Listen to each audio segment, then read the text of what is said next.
How can anyone go somewhere new and be expected to enjoy themselves without a decade to decompress? With no idea where to go, how to eat or what to do, it's impossible to stop the whole thing turning into a monumental fudge-up. But fear not, fellow sojourners, for I, Richard Ayoade's legally appointed representative, have been authorised to help in this time of times.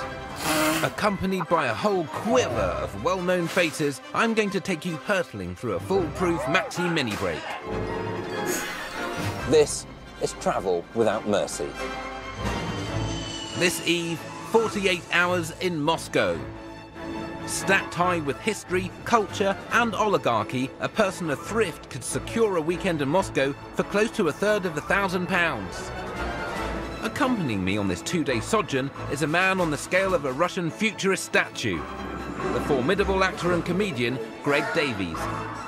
Together we will sensuously submerge ourselves in tradition. Greg, why did you insist that I sit at this angle? Ingest the local culture. Now we're talking. And breakfast like bandits. Oh, that is strong. What better television is there than two men pressing buttons?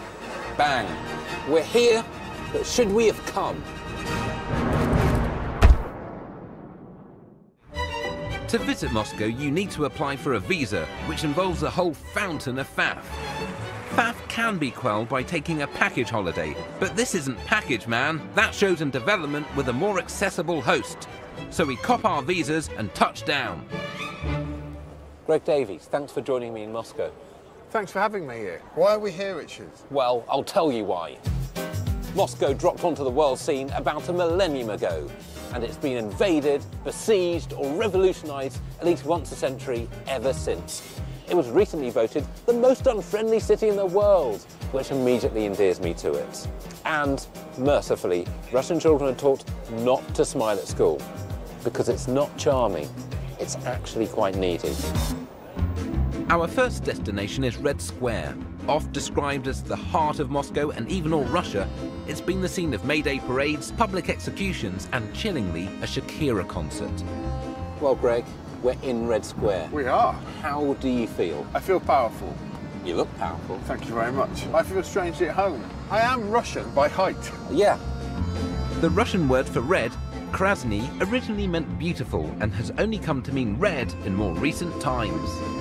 Looming large is the 15th century fortified complex known on the street as the Kremlin, and therein lies the presidential pad. It's mightily impressive. It's very macho. We've got the Goom, which now isn't even the biggest department store in Moscow. I was surprised it was a department store at all. I know. I thought it would be an austere military building, but it's for clothes. It's alarmingly wide.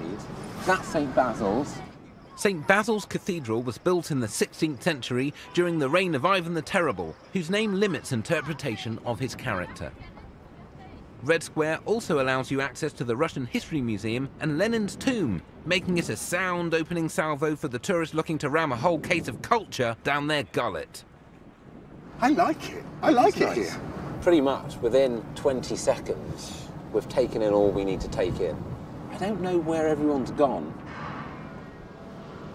When we arrived, there were lots of people here. Yeah, and they scattered. They've got... Yeah. Which makes me think we're about to be arrested.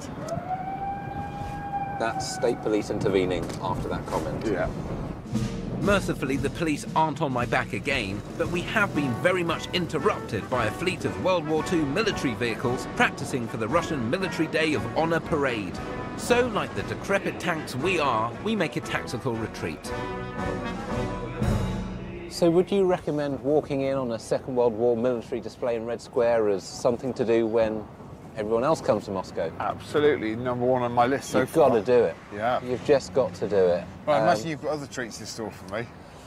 Yes, they also have a martial undertow. Let's go and investigate them.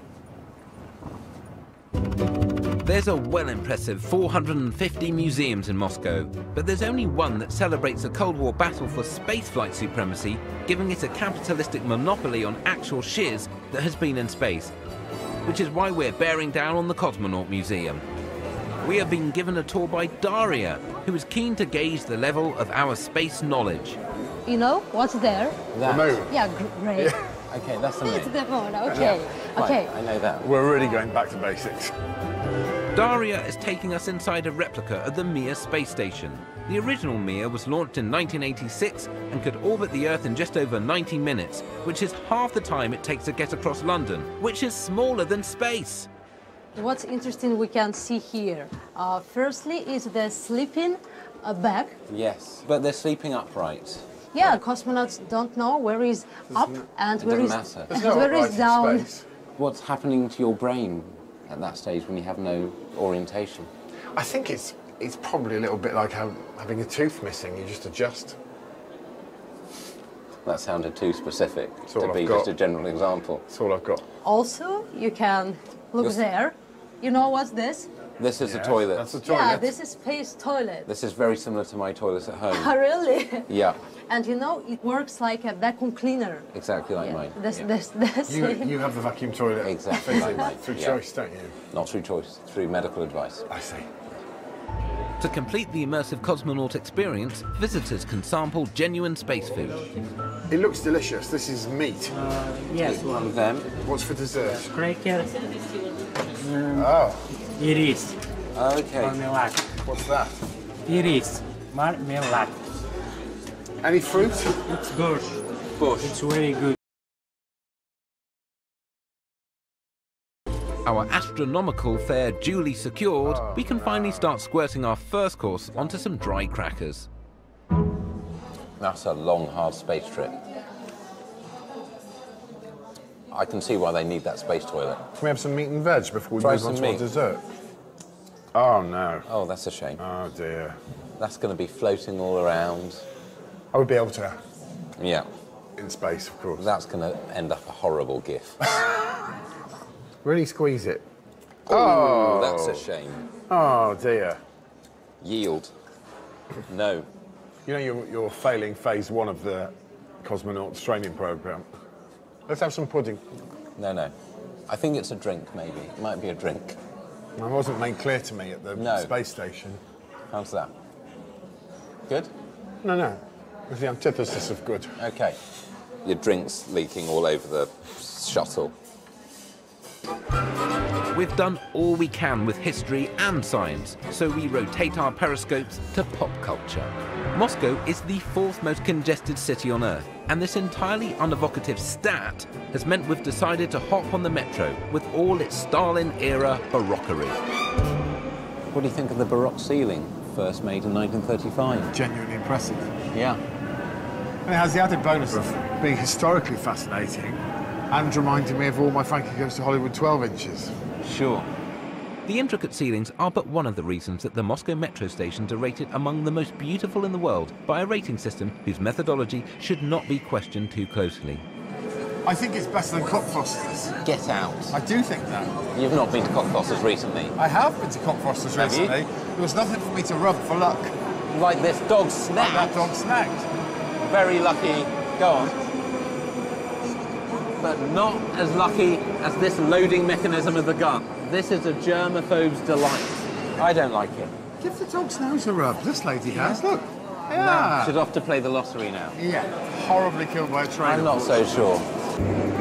Greg has revealed himself to have the empirical compass of a warlock, so we switch tack and travel back in time to experience what life was like in Soviet-era Moscow, but in a very specific way. This is it. This is the one. This might look like the waiting lounge of an advertising agency, but it's a working archive of Soviet-era arcade games. Were you a big gamer in your time? I was not. Ah. I was very physical, lots of wrestling. Until the end of communist rule about 25 years ago, Russian youths had no access to the fascist brainwashing assault of Pac-Man or Donkey Kong. Instead, they were getting their minds blown by kit like this. Well, what better television is there than two men pressing buttons? Bang. Nothing but net. Surprised you're a gloater. Thank you. I'm not surprised. I mean, it solves a mystery of why there was tension with the West, because I feel incredibly tense. This is very pleasurable. Although I'm happy displaying my virtual sporting prowess, Greg insists that we must station to one of the many games that mostly consist of blowing shiz up. Aha! Yeah, I'm off the score sheet. Gosh, it really is hard to sink enemy ships. This is actually a great game. I think the real torpedo launches are accompanied by a sound of a bag of crisps being opened as well. What I think's intriguing is that you dominated on the basketball court. When it comes to military tactics, Yes. I have the superior mind. Upon the ocean, you triumphed. Let's see how the battle continues. With our gaming all square at 1 apiece, we've decided to find a winner the old Russian way. Whoever gets the most Russian road signs corresponding to the Russian text will win. Wow. And bear in mind, we only have 48 hours in Moscow, and this was one of the things you chose to do. Bear that in mind. Let's start. Oh, I'm wrong. Perhaps my giant hands come into play here. Oh, I'm off. Oh, you've got one. Yeah. Are you pressing all of them? Yes, I am. That is really unsportsmanlike. What we're doing is like two insane seals slapping This game at could road save your life, signs. Richard. It could. Well, I think you've won.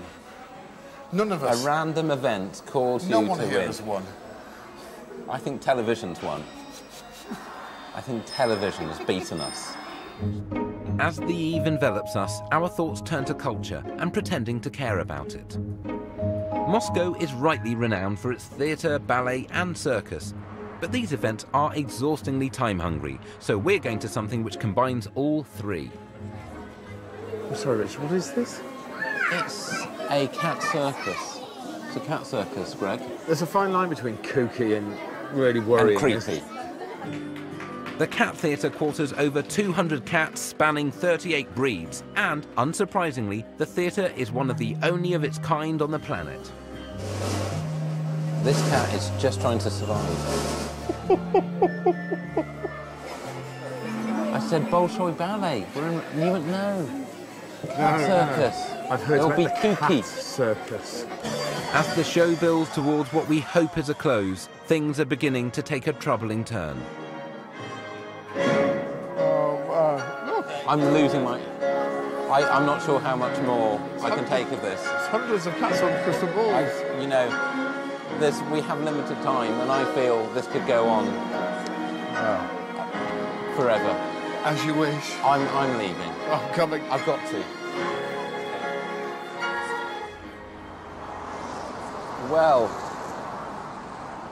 Well, I feel you only need to see that once, if at all. I think it is one of the strangest things that I will ever see. Yes. I think the people watching this are going to be very disappointed that you didn't join in when all the kids were clapping for their performing cats. No, I'm not. I know what happens here when people start clapping in unison, and I do not want to be a part of it. Let's leave. Our first 24 hours in Moscow have been a Jenga tower of experiences that will linger long in the mind and the lower stomach. It's like a sinister Ribena. In the part of the show we call Part 2, we will live like locals, I'm losing the bread. scrub like locals, and shop like tightwads. I could get something signed by Patrick Stewart for 1,000.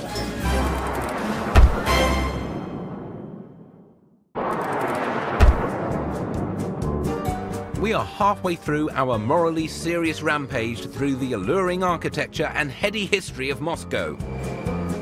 Thus far, we have gamed like Soviets, Bang. All net. eaten like cosmonauts, Oh, that's a shame. and seen some trained cats. I said Bolshoi Ballet. You wouldn't know. Cat circus. As Day 2 prizes its wonder open, we strive to slip under the skin of this monumental city rather than just walking around periodically consulting TripAdvisor. I know what you're thinking. What would it be like to live like a local? How do you do it? Like Meatloaf, I've taken the words right out of your mouth. It's incredible. I'm going to show you. Moscow has enough walking tours to keep you tramping round so-called points of interest for fortnights. But local residents George and Anna have blown the tour game wide open with their Moscow Like a Local tour, exploring historic Moscovian neighborhood Chisty Prudy. This place actually, the pond. A couple of centuries ago, it used to be called a foul pool. Right. The reason is there lived a lot of butchers around here. Okay. And they used to dump their waste just in this pond. It was a meat pond. It was, yeah. It was disaster. dirty, smelly, and disgusting broth. place. I mean, that is never going to catch on, a meat pond, is it? Unless it could have been heated from underneath, and then it could have been a soup. Soup. But you can never get heated enough in Moscow anyway. No. So. I just got some sausages I want to throw in this pond.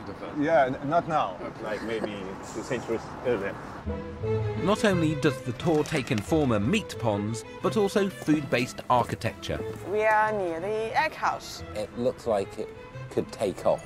Yeah, it's true. It's good. George and Anna insist that to really feel like a local, we must, even at 10 in the AM, like 600 years worth of Muscovites before us, have a volley of vodka slammed into our necks. After you drink every shot, you take a piece of pure bread, fresh bread, and smell it. When you don't feel the smell, you should stop drinking. Okay. It's a good Right. indicator when you should. When your stop. senses fail you, Yeah. call it a day. Yeah, for sure. Oh, that is strong. I'm going to smell some bread now. Yeah. I can smell the bread. May I put some second one? Oh, we are having a second one. Wow. For sure. I'm afraid once I've had 2, I can't stop. It's one of my rules. Mercifully for Greg, George knows how to use the impregnable Russian barrier of pig fat bread spread.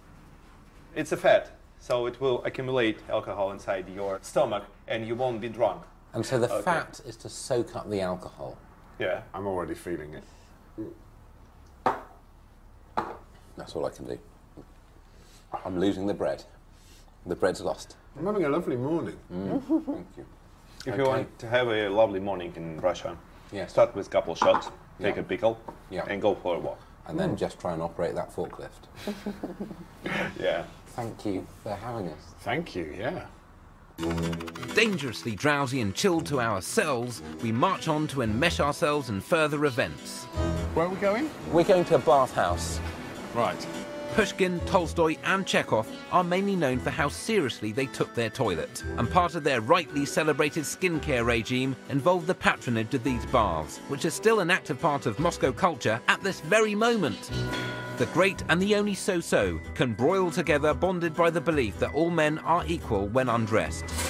But I don't need to strip down to feel inferior, so I robe up to the gullet. Hello, gentlemen. Hi. Can you tell by my body language how comfortable I am?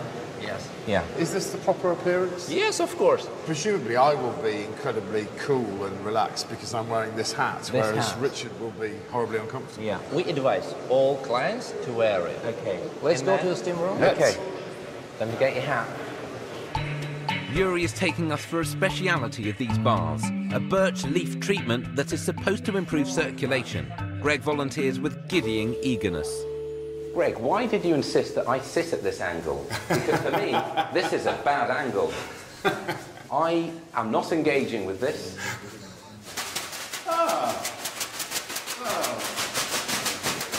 Some of it's quite nice, but it feels like it's building to something sinister. Yeah. Oh, there! That's sinister. This is a woodland version of Stomp.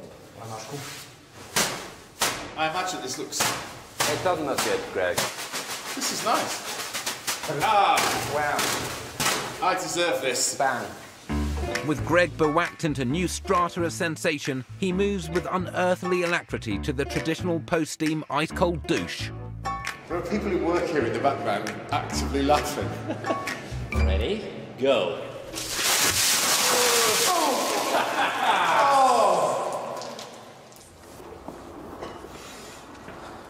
Well, that was creepy.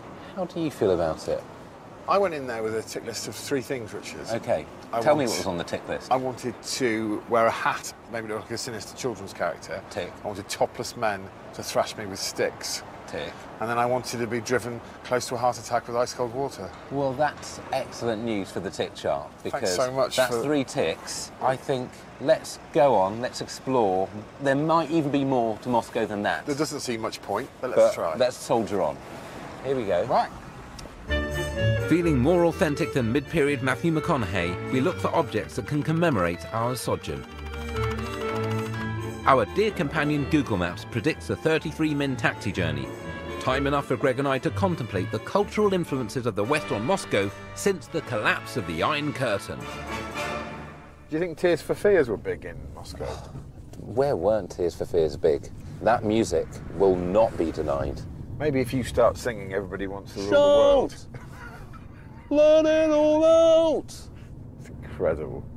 These are the things I can do without. Come on!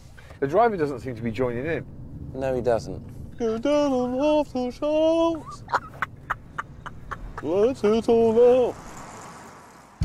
Izmailovo Flea Market is celebrating its glorious 26th year of trading. There's an infinite presence of craft shops and food areas, as well as a flea market section selling high-quality knick-knackery. Well, Wow. this is the flea market. That's a market. It's wonderfully integrated within the local community. It is. Like the capitalist scum we are, we look to hoover up some goods. I say, Richard, What's that, Greg? I hate Russian dolls. Why's that? So full of themselves. Thank you. Hello. Hey. Hello. Oh, you've got Patrick Stewart from Next Generation Star Trek. This style 2,000 rubles. I could get something signed by Patrick Stewart for 1,000. 2,200 rubles maybe? It's going It goes up. Haggling with this man is not dangerous. Gonna, it's not It's gonna go dangerous well. business. If you haggle with him for a while, you'll just leave owing money even if you Yeah. don't buy anything. Yeah. What I'm interested in is Putin on a bear. Yes. This 6,000 rubles. 6,000 rubles. Yes. I only have 4,000. Ah, Ah. there's the rub. What about these two for 6,000? Okay, and 2 plastic bags for free. That's Wonderful. good. Done. It's the joke that keeps on giving. Yeah. Year in, year out. Thank you so much. Thank you very Come much. back next time. We will come Definitely. back. Yeah. The final minutes of our 48 hours in mighty Moscow will soon elapse. But before we can tap in our pins at duty free, we head to the statue of Peter the Great to dissect and digest. It's been a visit of highs and lows. Well, I know what your high was. Well, I think you know what my high was. Cat circus. Correct, it was. Thank you. You loved that cat circus. I did. I very much enjoyed Red Square. You can't avoid being impressed. What a square. How are you feeling on reflection about not revealing any of your body in the baths? Well, as you know, I'm covered in Maori tattoos. You are. And Nazi symbols. Unusual to do them yourself. It is unusual. No one else needs to see it. Our conclusion is steadfast. Moscow is a mighty city that combines coldness and warmth, whereas I only possess the former. At the beginning of the trip, you told me in no uncertain terms that you and I would not hug at any point. That is a stipulation I stand by. I don't want it. I know it's there. No. What if You're in Russia 48 hours and you're already trying to stage some kind of coup. Don't slide along the bench to me. I'm free. I'm a free man. I live in the West. I'm free. 8 o'clock next Tuesday, Chester Zoo and its 12,500 animals. Big job keeping them fed, watered and happy. Next tonight, Donald Trump. Matt Fry enters his world and asks the question on everyone's lips. Can this guy actually make it to the White House?